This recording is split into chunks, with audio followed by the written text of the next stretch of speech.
Morning, Mr. C. Good morning. We'll start in about a minute.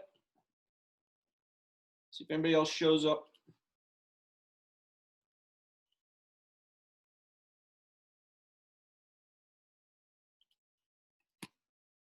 So most of you have already completed your test. I don't have them graded. All my classes had a test yesterday. So it's going to take me a while since I don't have paper copies to grade these things. It's a bit more lengthy of a process to grade them. I'll give you feedback on the when I return them to you. Basically, I'll just say which ones you missed. If you have any specific questions on why did I miss this one, usually I'll put a note or two, but other times I'll just say, hey, you missed number 2. If you have any specific questions on why I missed this one, yeah, just ask. I'll be more than happy to tell you. When only I had one e-learner, I would print out her test and I would grade it as I do everyone else, and then I would scan it and send it back. And that's pretty easy to do when I only have one, but now since I have 150 of them, it's just, I can't do that. That's just crazy. All right, here we go. Okay. A couple things. First and foremost, you just took your test. For the most part, at least everyone that I graded, you guys did okay. I mean, there were a couple people who did very poorly, but I had many people did very well on the test. Others of you are exactly what you should be. Hey, this is the first year that you've seen this. Remember, there's always that first year when you learn something. We will be doing factoring and multiplying with quadratics between now and your last math course. So you will see this again in geometry, believe it or not. You will see this again in Algebra 2. You go into pre-calculus, you'll see it in pre-calculus as well too. And then all the classes actually use this skill to get stuff done. Physics as well, your junior year, you will get quadratics that you will have to factor and solve. So you will see this in physics class as well. The ability to factor a quadratic and solve it is a necessary skill up there with abstract multiply and divide. All right, we're going to move on to chapter 6. We'll knock out 2 sections before Thanksgiving break. One bit of homework on Friday. You can either do it on Friday or anytime during your Thanksgiving break. That's up to you when you do it. Obviously, we will have to come back and do a quick review just to remind everyone what we're doing, and then we'll move on. I have no idea why that says no school. That's a mistake. It should say there's definitely school here, so I'm not sure why I didn't type that in there. Okay. Here is your homework tonight. Number 16 is tricky, very tricky. See example 3 in the book. In the book, see, I don't know what page, it's probably page 247. When you're doing number 16, if you are having challenges on it, look at example number 3 in the book. 2 through 20 evens, 10 problems, 10 problems. All right, hopefully you saw that, algebra, at least in the last chapter, the algebra has now gotten much more challenging. This chapter, once again, it is much more challenging than any of the leading chapters up until last chapter. Last chapter was challenging. And we will stay at this challenge for the rest of the book. I mean, it's not going to get easier. It's not going to get any harder, but it's certainly every day it's going to be challenging, really challenging stuff. Okay? So this whole chapter is on nothing but fractions. Basically, you're going to be doing abstract multiply and divide fractions. And you're probably saying, I already know how to do that, right? That's true.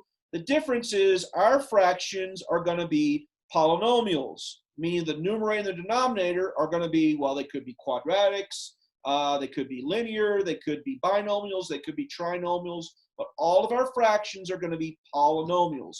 You've not done this before. All right. I think, only because it involves fractions, that it is the hardest chapter in the book. And I don't mean it's impossible. It's not, but it's certainly really messy. And for many students, they already struggle with fractions. And now I'm going to even make it harder. I'm going to make the fractions into polynomials. I mean, the numerator and the denominator will be polynomials. So what can you do to help yourself out with this chapter? First and foremost, don't fall behind, right? Don't get lazy, especially the people that aren't live here today that I can ask those kids questions. For those who are watching this as a video, I can't ask you questions, get an answer. right? It's easy for you to say, oh, I'll just hit pause or whatever, or I'll hit play and I'm not really paying much attention, or I'm trying to do my homework.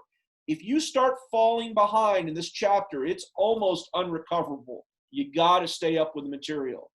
So please, and especially obviously for the people that are here, you got to ask questions. For those that are watching this recorded, absolutely ask questions. There's going to be some time lag between when you ask a question and I can answer it, but please ask questions. Don't do that standard, wait till the end of class to say, I don't get any of this stuff, right? You got to ask a question while I'm teaching, okay? Please do your homework. That's what's going to lead you to full understanding and mastery of this stuff. And ask questions when you come back the next day. Hey, I didn't get this number. Please explain it to me. You can absolutely watch it because I'm recording it and posting it. You can absolutely watch the class again. If you're really like, wow, that was a whole lot of class and I didn't really get much of that, watch the class again. Trust me when I say sometimes the second time that you hear the material, more things click. All right, and then please let me help you. All right, so that's my recommendation of when this becomes a bit overwhelming of what you can do. Today we're just going to reduce fractions. That's it. That's the whole class, reduce fractions. All right, sounds simple, right? Simplifying fraction. I already know how to do this. Reduce the fraction. Prior years, you would get 4/6, and I would say reduce the fraction. The process of reducing the fraction is thus. You look at the numerator, you look at the denominator, and you ask yourself, is there a value that goes into both the numerator and the denominator evenly? In that case, the value is 2. So we reduce the fraction by 2, and we get 2/3. And if that was the whole class, you guys would all get A's. All right, now not to scare you, you will be doing this by the end of class today. The fraction you're going to reduce is that fraction. That's the fraction you're about to reduce, okay? So clearly we're in a different universe, right? We're not into pre-algebra, 6th, 7th grade reducing fractions. We're in Algebra 1, baby. All right, that's the fraction we're going to reduce. All right. By the way, that fraction reduces to that. All right, so clearly I got to teach you something today. So don't panic yet. Don't panic. Just follow along. Ask questions. First thing in your notes, let's just define 2 things. Simplifying a fraction. Tonight for homework, it'll say simplify the fraction. What do they mean? That's the process of putting a fraction in its simplest form. That begs the question, what is simplest? So second definition, what is simplest form? That's when a fraction only has either a 1 or a -1 as a common factor of its numerator and denominator. In other words, the only thing that can go into the top number and the bottom number is either a 1 or a -1. Last year in pre-algebra, the definition was only a 1. But now we can have a -1 as well too, because we have negative numbers. All right, so today we're going to be turning our fractions into a new equivalent fractions such that the only thing that they have in common, the numerator and the denominator, top and the bottom, is 1 or a -1.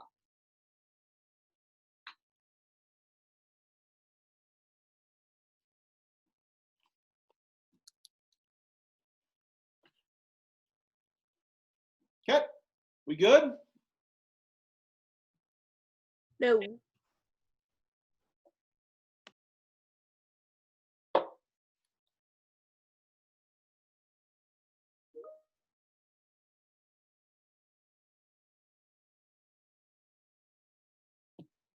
We good now? Yes. Okay. All right, quick example, nice, easy, friendly one. Reduce 5/7, put it in simplest form. Remember, you are in simplest form when the only thing that goes into the numerator and the denominator is either a 1 or -1. Well, what goes into 5 and 7? 1, right? That's the only thing that goes into it. So this fraction is in simplest form. 4/6, well, there's another number besides 1 or -1. There's a 2. So 2 is a common factor of both 4 and 6. So this one is not in simplest form. We could reduce this one. Divide top and bottom by 2, you get 2/3. Okay, so that's the basic idea of simplest form using nice friendly numbers. We're not going to have nice friendly numbers. We're going to have this ugly mess right here. So it will not be obvious that there's something that goes into both. Like I can't say 6 goes into all that stuff, right? It won't be obvious, unlike it is with these types of fractions. Hey, 2 goes into both, 1 goes into both. But on these algebraic fractions, we got a polynomial on the numerator, a polynomial on the denominator. It's not going to be obvious the thing that goes into both. So how do you handle this, right? Some background skills first. The first thing we got to talk about is this thing called canceling.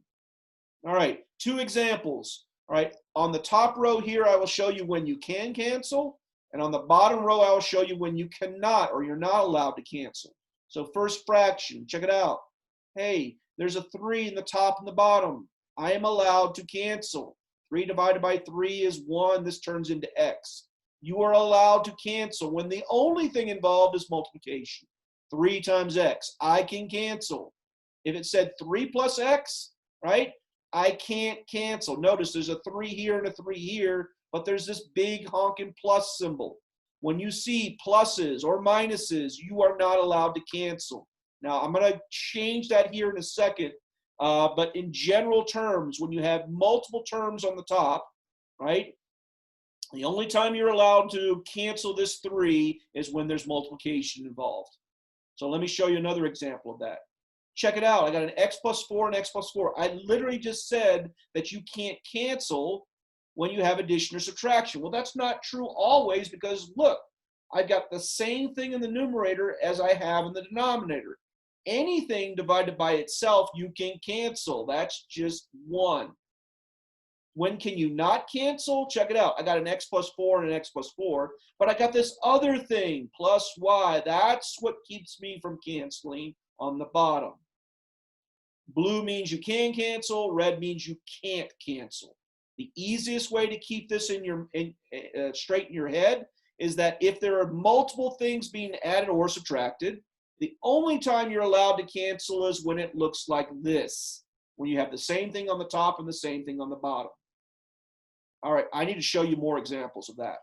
So once again, look at the top now. You're going to say, I see lots of multiplication and division, but right smack dab in the middle right here is multiplication. If you think about this, this is this whole honking thing times this whole honking thing. So I have something times something. And on the bottom, I have something times something. As long as you have multiplication, you are allowed to cancel. Check it out. I got x plus 1 and an x plus 1, so those would cancel. Now, why am I allowed to cancel here? Because of the multiplication, right? If the top, however, well, that's a lot of undoing. If the top, however, had said, instead of this, it had said, instead of that, it said x plus 4. Now I can't cancel. Why? Because I don't have multiplication, I have addition now. Okay, addition bad, multiplication is good. There's no cancellation with addition or subtraction. There is cancellation with multiplication. So the 2 would cancel and be left with x plus 4, x plus 3. Here's an example of where you can't. Notice, I got an x plus 1 on the top and x plus 1 on the bottom. Why I can't cancel this one is because of this stupid plus y right here. That's what's keeping me from canceling. Multiplication, you're allowed to cancel. Addition or subtraction, not allowed to cancel. Unless you have literally the same thing on the top and the same thing on the bottom. So that's our background knowledge for when you're allowed to cancel. We will be using that a lot today. So here we go. We're going to reduce fractions, except we're going to reduce algebraic fractions. So if for those of you that like steps, here are the steps. Step number 1, you look at the numerator all by itself, and you look at the denominator all by itself, and you factor. Boy, have we been doing lots of factoring. No quadratics here yet. No quadratics here yet. So we're just going to simply ask ourselves what goes into 3x into 6. Well, the number that goes into 3x into 6 is a 3. So we factor out a 3. So I'm going to look at each, the numerator and the denominator separately, and I'm going to factor each separately. If I factor a 3 out of the first term, I get x. If I factor a 3 out of the second term, I get a 2. Remember, this is just the distributive property in reverse. What times 3 is 3x? X. What times 3 is 6? A positive 2. So I factored a 3 out of the numerator. Now I'm going to do the same thing for the denominator. What goes into 3x and 3y? The only thing they have in common is a 3. So I factor a 3 out of both terms. What times 3 is 3x? X. What times 3 is 3y? Y. Everybody see what I did? Notice, now I don't have addition any longer, or subtraction.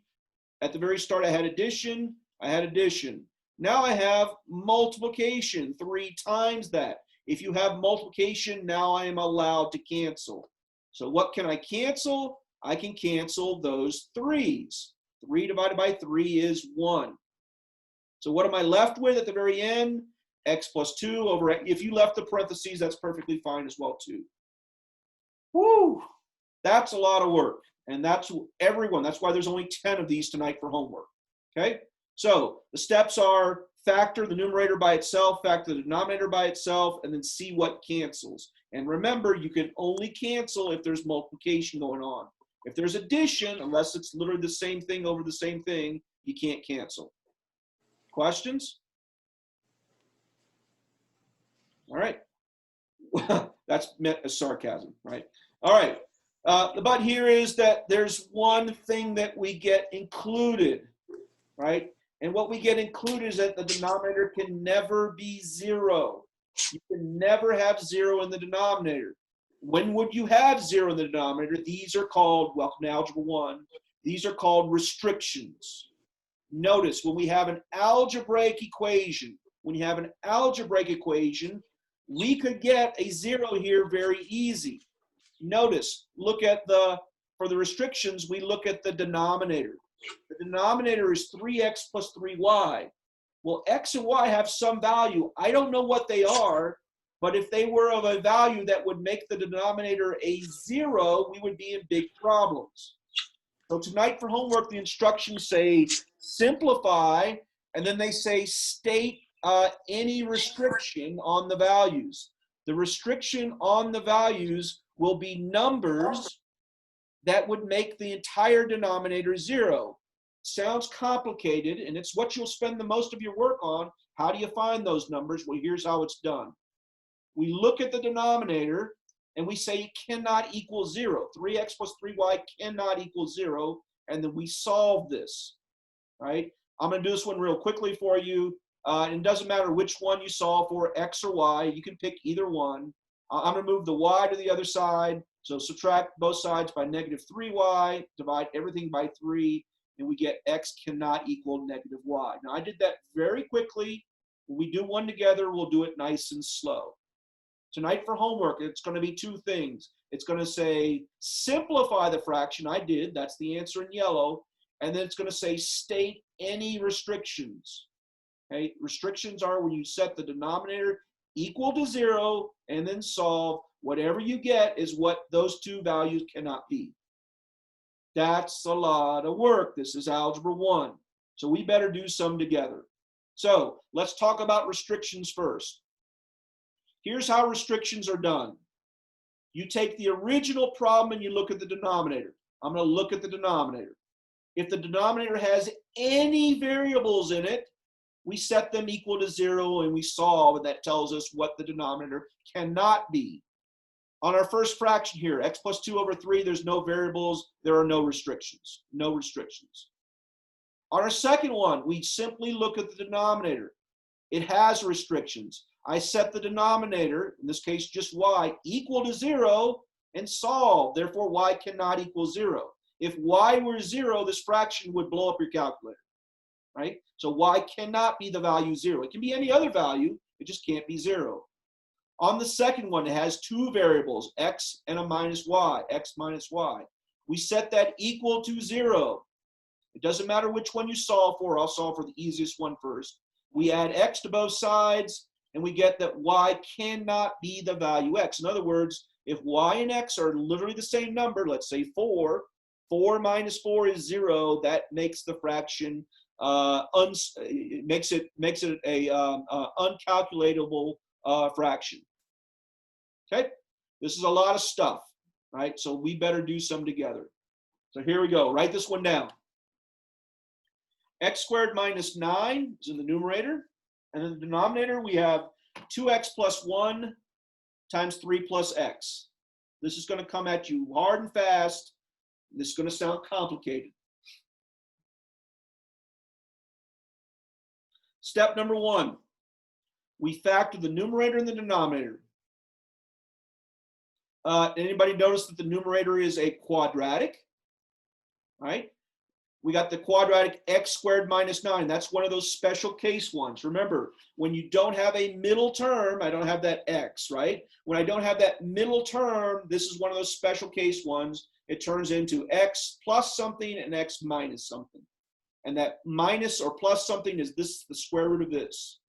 The square root of 9 is 3. So that turns into x plus 3, x minus 3. Now, if you wrote x minus 3, x plus 3, same thing. Remember doing that? If we multiplied this out, we would get back to x squared minus 9. So yes, you're going to literally use the skills that you just were tested on yesterday in this chapter. The bottom one, there's nothing common between any of them. It's just the bottom. Hey, we got a whole bunch of multiplication going on.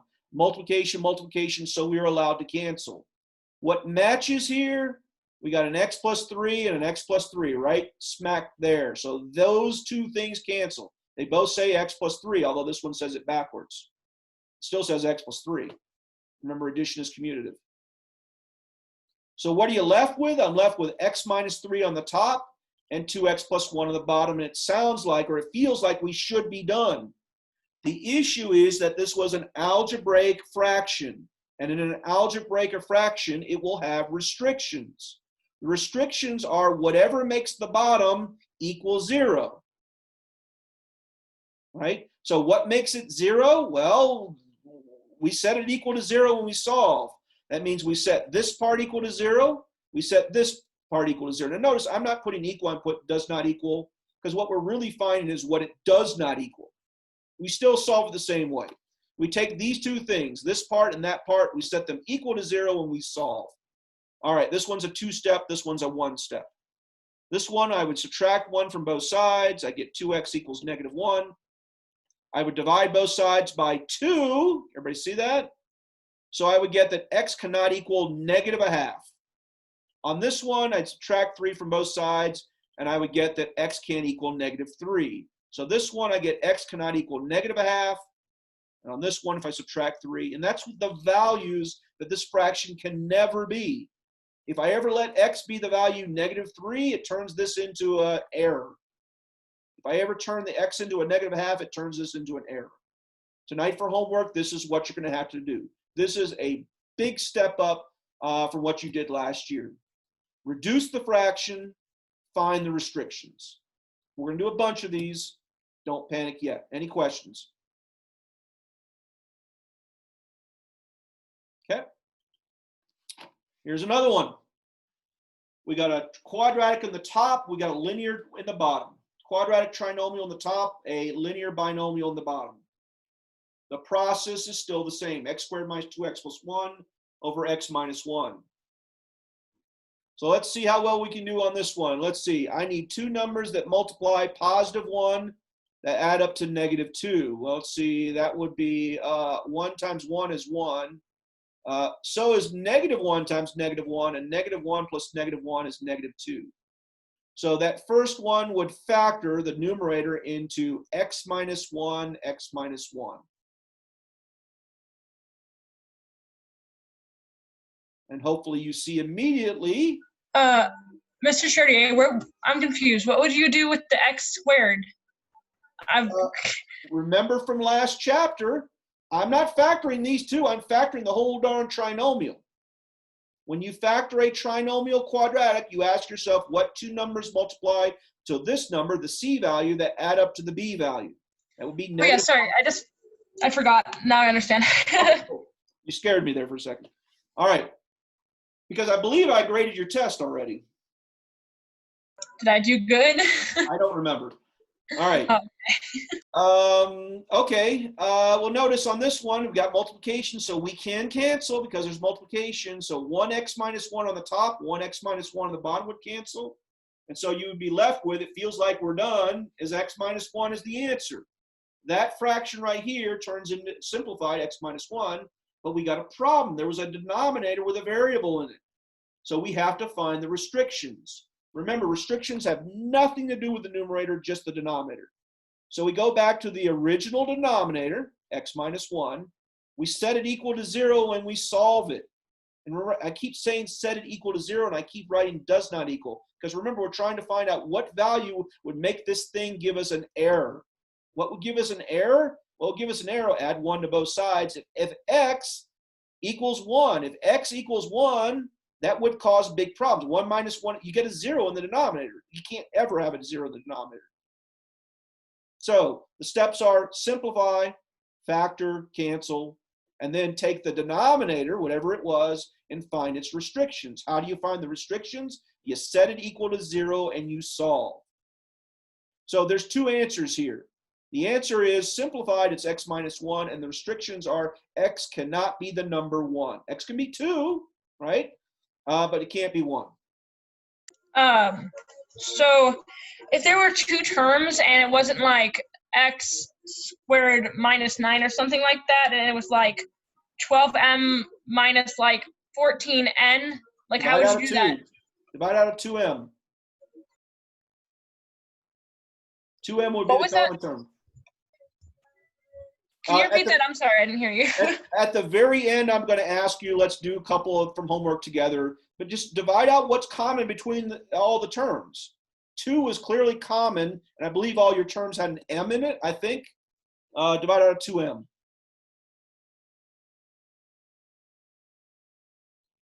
All right, let's take a look at another one.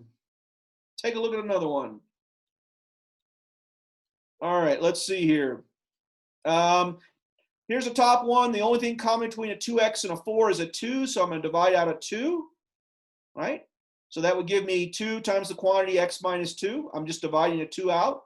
On the bottom one, trinomial or a quadratic, right? No middle term.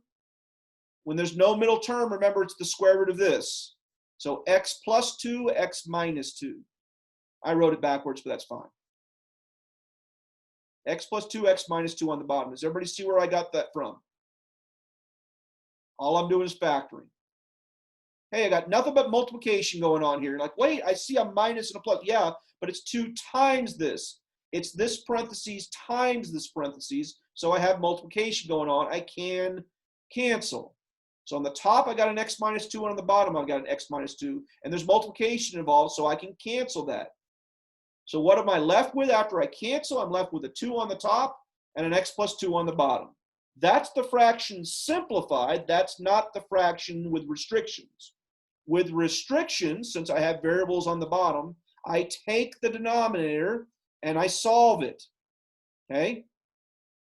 I set this equal to 0. I set this equal to 0. This would give me, if I set this equal to 0, that would give me a negative 2. And if I set this equal to 0, add 2 to both sides, I get a positive 2. In other words, x cannot be a 2 or a negative 2. I'm not sure if I've used this symbol before, plus or minus, right? If x is either equal to or can't be a 2 or a negative 2, this is how lazy mathematicians write that. X cannot be plus or minus the value 2. So it can't be a plus 2 or a minus 2. So in blue are my restrictions, and yellow is the fraction reduced. Questions? Sorry, if there was no variables on the bottom, like then if it was no restrictions. Okay, but what if there's variables on top? It doesn't matter? Doesn't matter. Okay. Because remember, you can't get a 0 on the bottom unless there's going to be variables, right? If there's numbers, the number is 7, then you're perfectly fine. Doesn't matter how many variables are in the top, ever. What matters for the variables on the top is what the fraction reduces to. But to find restrictions, you're only ever looking at the denominator. And by the way, you got to go back to the original problem to find the denominator. All right. Here we go. Here's another one. Let's see. Trinomial quadratic on the top. Two numbers multiply 16 that add up to 8. That would be a 4 and a 4. 4 times 4 is 16. 4 plus 4 is 8. So the top would be x plus 4, x plus 4. On the bottom, no middle term here, right? So this would be 4 minus x, 4 plus x. I'm going to pause right there and let everyone digest that. Where did I get the top from? Two numbers multiplied 16 to add up to 8 are 4 and 4. On the bottom, I'm missing that middle term. This is one of those special ones. So square root, square root. Square root of 16 is 4. Square root of x is x. So we get x minus 4, x plus 4.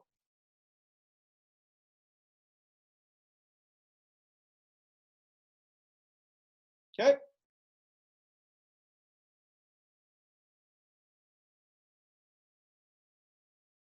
We cancel out what's in common. What's in common is an x plus 4. And we're left with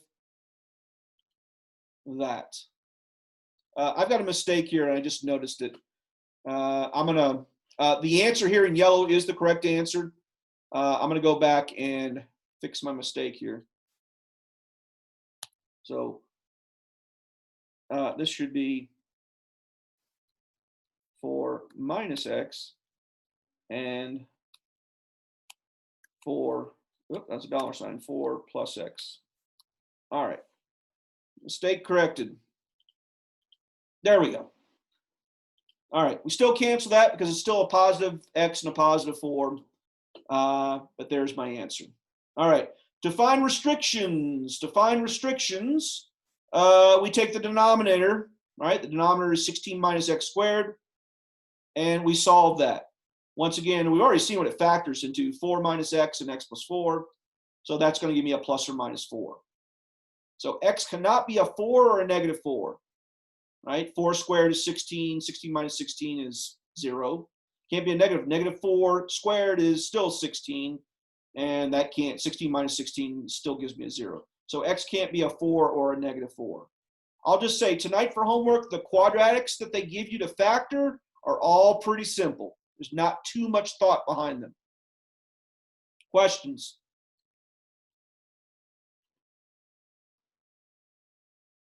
Okay.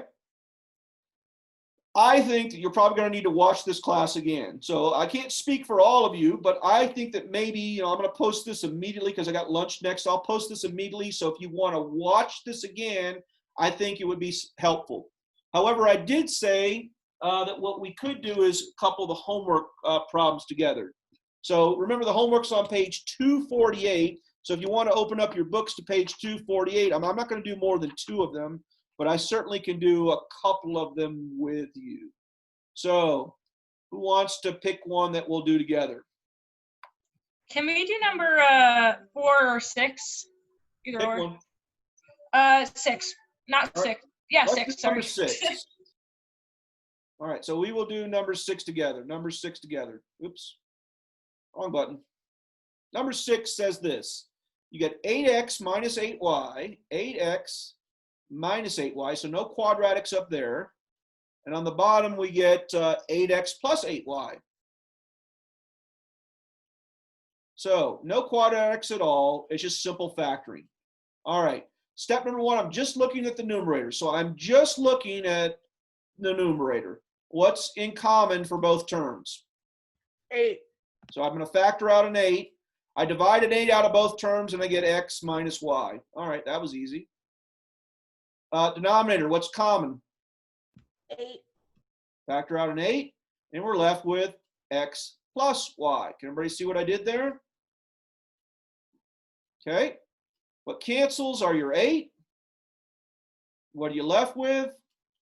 X minus y on the top, and on the bottom, x plus y. Those don't cancel. Those are different.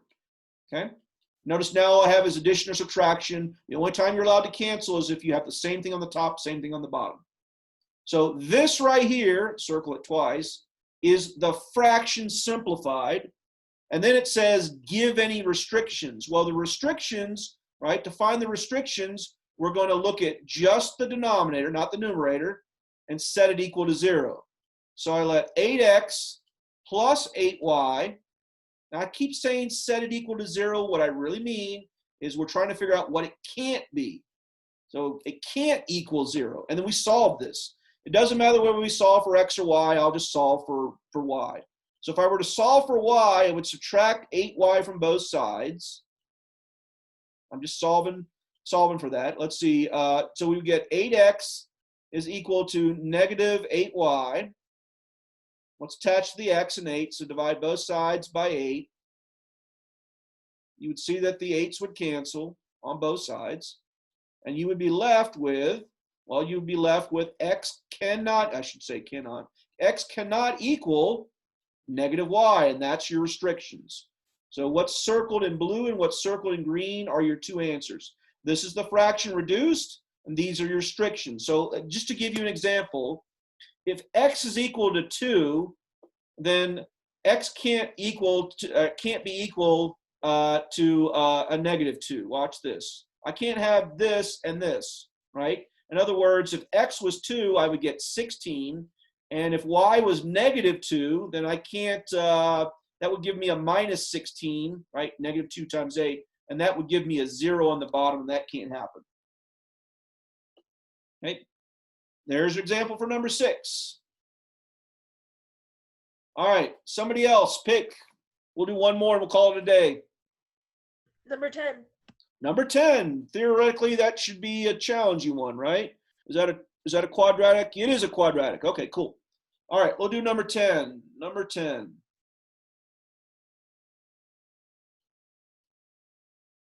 Why are you doing this to me? I do not like Zoom's annotation. All right, number 10. We get 4p squared minus 8p. Oh yeah, this is a good one. I haven't done one like this. And on the bottom, we get 4p to the third. So I did a whole bunch of quadratic ones. This is quadratic, it's just factored differently. Notice I'm missing the c term. There's no way of factoring this into a binomial times a binomial. I'm missing the c term.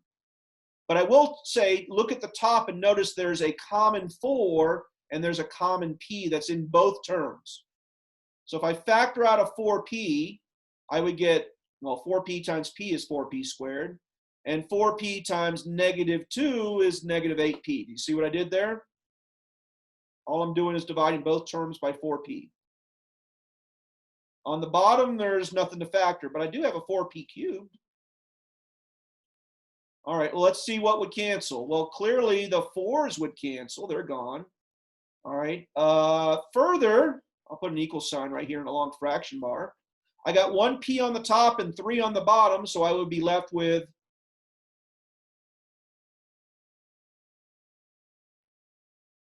1p on the top, 3 p's on the bottom. I would be left with 2p on the bottom. Uh-huh.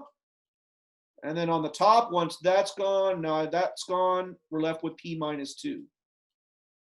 And there you go. Circle, that's the fraction simplified. Now to find the restrictions, we go back to this.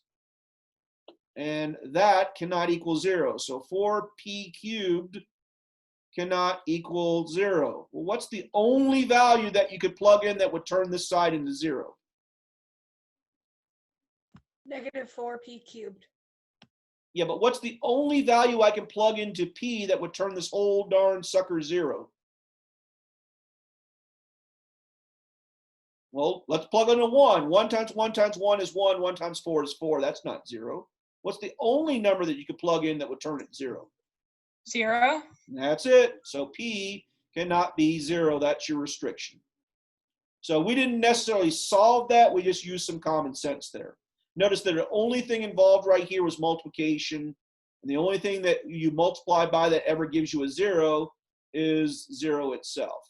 If that were addition, subtraction, we would have to solve it. Okay?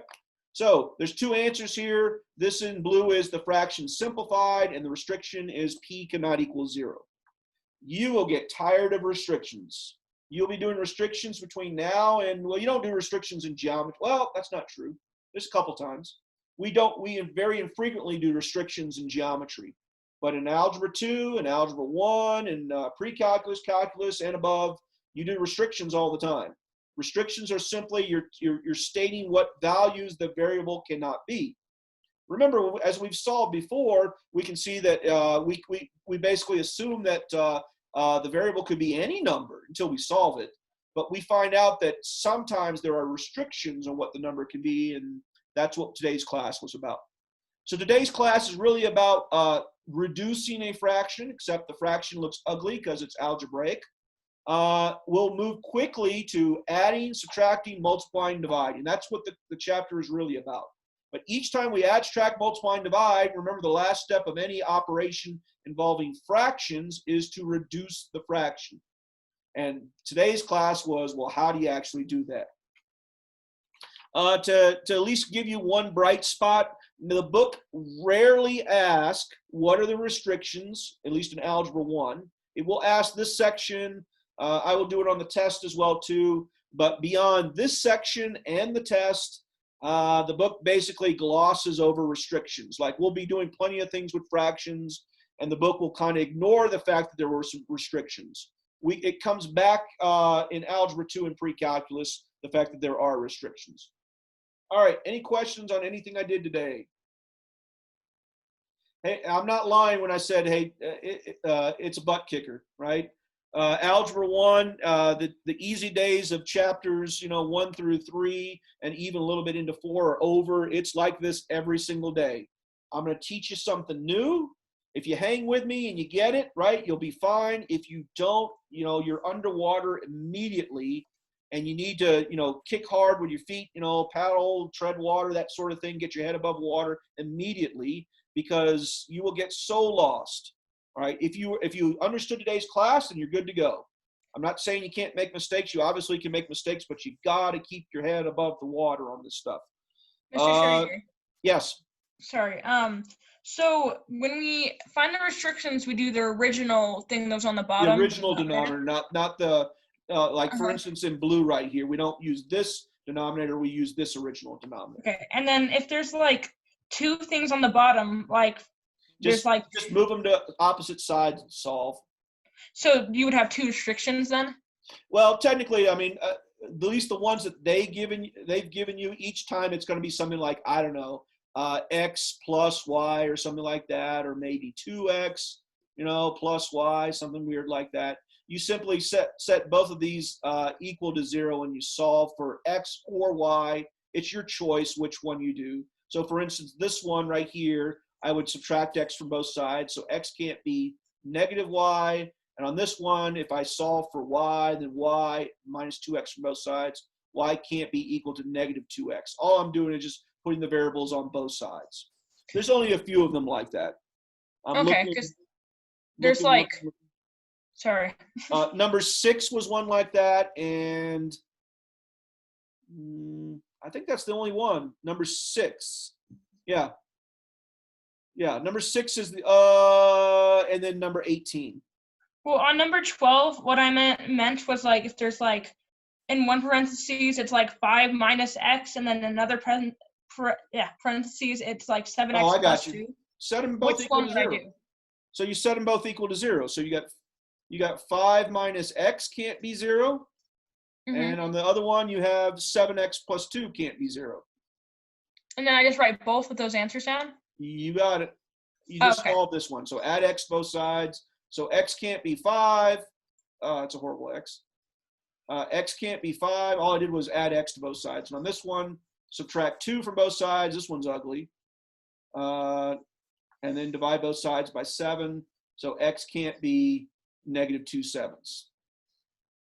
So I don't consider this as, there's two different variables. There's not, it's just x. So there's two values for x that you can't let it be, either 5 or a negative 2.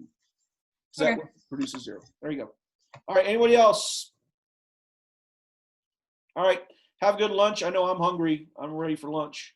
And if you run into any problems, send me a chat or something. I'll get back with you as soon as I can. And don't forget, tomorrow's Friday assembly schedule. We meet at 11:23 on Fridays, 11:23, and the assembly will be at 8 o'clock in the morning. All right. Ciao. See you guys tomorrow.